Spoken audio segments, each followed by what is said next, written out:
Dans la mémoire collective juive, cette défaite est censée marquer l'éviction des Juifs de Jérusalem. Qu'en est-il réellement?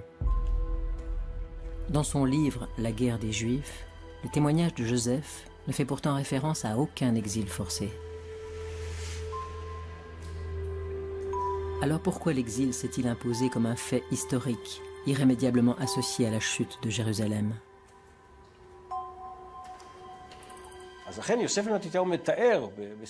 Joseph décrit dans son livre que 90 000 personnes, c'est le nombre qu'il cite, à mon avis largement exagéré, furent vendues en tant qu'esclaves en Libye, en Afrique du Nord. C'est ainsi que certains sont arrivés à Rome. Mais même ce chiffre ne représente pas l'expulsion de tout un peuple.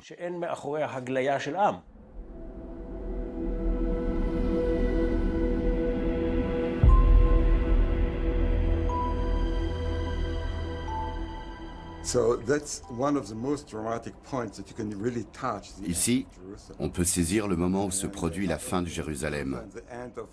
Et plus que de Jérusalem, la fin de l'existence qu'avaient connue jusque-là les Juifs dans ce pays. Jérusalem est le symbole de ce drame qui a entraîné leur dispersion et du même coup, le début de leur lancinant désir de retour. L'explication donnée par le guide aux touristes ne fait pas l'unanimité chez les historiens. Israël Yuval conteste cette idée selon laquelle la destruction du temple marquerait l'expulsion des Juifs de leur terre.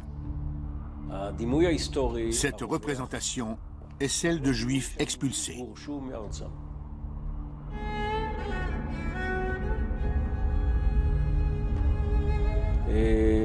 Le lien est donc fait entre l'expulsion des Juifs et la destruction de Jérusalem.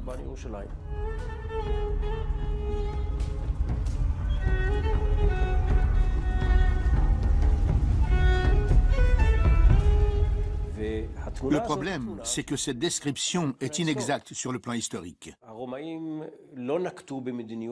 Les Romains ne poussaient pas les peuples à l'exil.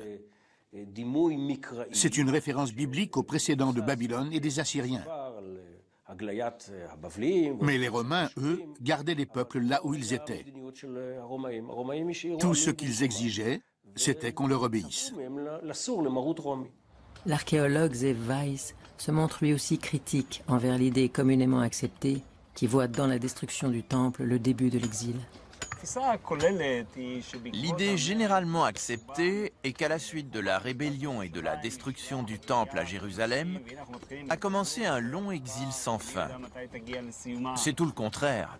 Ce que nous constatons, c'est que tout autour de la Galilée, de Séphoris et d'autres lieux, la population juive tout entière continue de se développer. Et on ne parle pas de quelques survivants ou de familles isolées. C'est toute une région qui continue à croître et à prospérer. Joseph ne parle nullement d'exil. Les historiens estiment que les Romains n'avaient aucun intérêt à expulser des populations entières. Quant aux archéologues, ils n'ont constaté aucun abandon soudain et massif des lieux. Bien au contraire, la Galilée et Séphoris prospèrent. Alors pourquoi l'idée d'exil persiste-t-elle à vouloir s'ancrer dans cette défaite ?